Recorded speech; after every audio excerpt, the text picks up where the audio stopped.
Matty B with your tip of the day on how to stay healthy and be in the best shape of your life. Now in the past, I briefly talked about GMOs for just a second when I showed you that on my fridge describing them, but I'm going to go a little bit deeper now on the GMOs to let you know how they really are and what they do to your body. So I'll let the video do the explaining for me.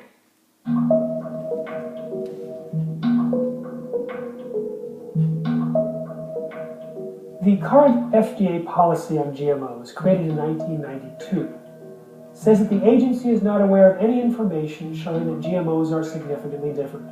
Therefore, no safety studies are necessary.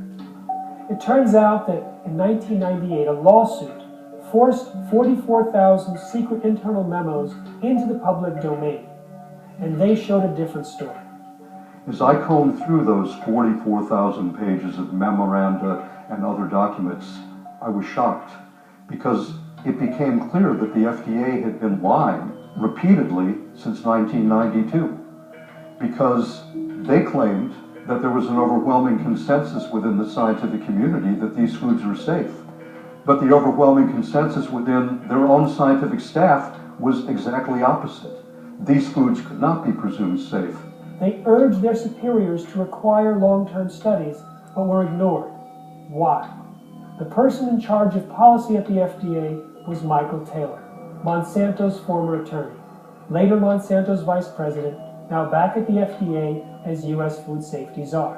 What Monsanto and the biotech industry wanted from the FDA was a policy that created the illusion that genetically engineered foods are being diligently regulated, but that in fact imposed no burdens at all, that in fact had zero regulation.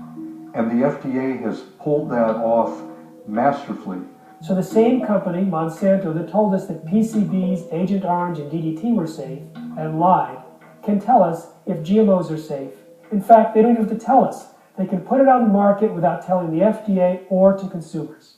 Now let me get this straight so you all understand this. Michael Taylor, who worked for Monsanto, then went to work for the FDA, the Food and Drug Administration, and tell us what foods are safe and what foods are not safe. And then he goes back to Monsanto, and then he comes back to the government. Do you see what I see? I mean, does this piss anybody else off? I'll talk to him about that tomorrow.